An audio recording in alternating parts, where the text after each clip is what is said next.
E nesse assunto, o presidente dos Estados Unidos, Donald Trump, já deixou claro que o país vai ditar o ritmo da guerra contra o Irã. Em um primeiro momento, o republicano disse que seriam 5 semanas, claro, com possibilidades de estender esse prazo a depender do desenrolar do conflito, o que impacta diretamente o dólar. A gente acabou de trazer a cotação da moeda, que está em trajetória de alta depois de alguns meses de desvalorização contínua. Para a gente entender como o dólar pode se comportar com o prolongamento dessa guerra, eu converso aqui com a especialista em câmbio e também sócia da Danke Consultoria, a Berenice Danke. Berenice, boa tarde para você, obrigado pela companhia. Boa tarde, Gustavo, e a todos que nos assistem. Obrigada pelo convite. Obrigado você por participar. Olha só, apesar da gente ter visto um dólar mais barato nas últimas semanas pré-conflito no Oriente Médio, esse conflito mais recente, ali o dólar batendo R$ 5,13, a moeda volta a decolar aí para até pela sua natureza de porto seguro, né, Berenice? E até vou trazer o Boletim Focus, considerando, claro, que o Boletim Focus saiu antes, né, na sexta-feira, antes do conflito estourar, mas o Boletim Focus já está projetando há bastante tempo um dólar em R$ 5,50, R$ 5,45. Aí eu te pergunto, Berenice, o mercado parou de acreditar na volta do dólar para baixo de R$ 5,00? Esse valor virou o piso da economia brasileira? Nesse momento, sim, sim.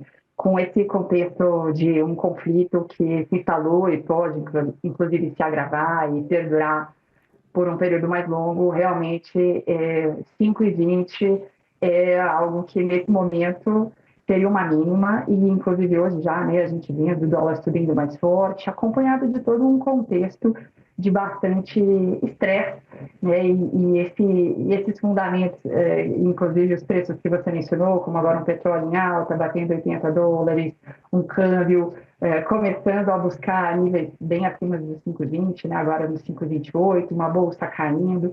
Esse é um contexto realmente de estresse, um contexto em que, inclusive, estamos vendo, né, a saída de capitais buscando portos seguros como os Treasuries.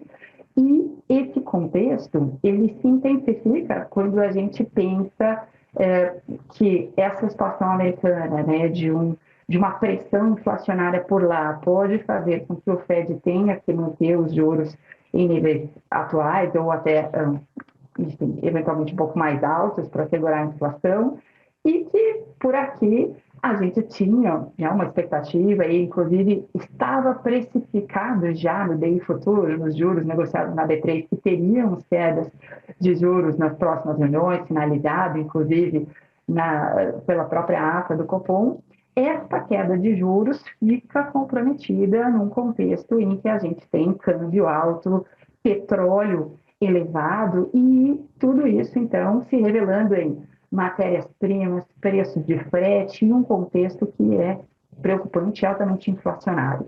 E de curto prazo, realmente, todos os elementos são elementos que levam a gente a acreditar em um câmbio 5,20 ou mais.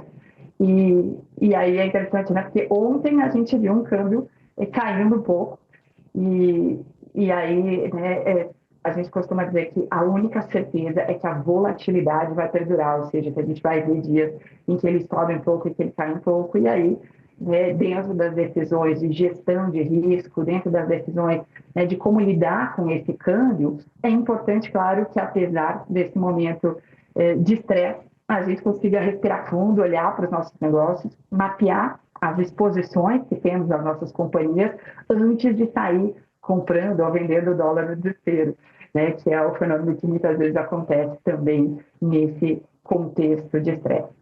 E, Berenice, nessas últimas semanas, a gente viu um recorde histórico do ouro, que está competindo aí com o dólar em valorização, essa alta do ouro que vem justamente por causa da desvalorização do dólar, né? Com todo esse lema de Sell America, com essa política tarifária, política de comando geral de Donald Trump. Você vê que o dólar está perdendo espaço lentamente para a commodity metálica, deixando de ser esse porto seguro, esse hedge oficial do mercado, ou o que aconteceu aqui em 2026 foi muito pontual? Esse é um fenômeno que a gente vê de forma recorrente, mas a gente tem um conjunto de preços ao redor do mundo que é essencialmente linkado ao dólar. E isso faz com que os investidores, as empresas, né, que têm esse dólar no seu custo, na sua receita, né, impactando os seus resultados, naturalmente precisem buscar os seus hedges, né, as suas posições em derivativos cambiais. E o que a gente vê nesse momento, por exemplo, essa semana, né, algumas empresas com as quais a gente trabalha aqui, pensando, por exemplo, numa situação ali para maio. Puxa, para maio tem um pagamento dolarizado. No início da semana, era possível comprar esse dólar futuro para maio a 5,26. Comparando com o spot, né, com o dólar comercial de hoje, já estaria barato. Mas ontem tinha ficado caro, porque ontem o dólar tinha dado uma queda. E aí, se você compra 5,26, protege o seu custo, mas você não vende esse dólar, por exemplo, para proteger uma receita de exportação e ele cai, você fica com um custo caro em relação à receita. E esse tipo de situação a gente vê acontecendo de forma recorrente. E a gente, aqui no Brasil, tem o dólar impactando muito toda a formação de custo de companhias do agronegócio, que tem matérias-primas e insumos agroquímicos que são dolarizados e que, aliás, são comprados em grande parte agora, né, daqui para frente, no segundo semestre. E aí, o que a gente precisa tomar cuidado é que, quando a gente tem essas altas importantes de dólar, que a companhia forma esse custo num câmbio mais alto, 5,30, 5,50, e depois ele volta a cair. A receita não acompanha essa alta do dólar e fica pequena perante o custo, prejudicando as margens, prejudicando os resultados das companhias.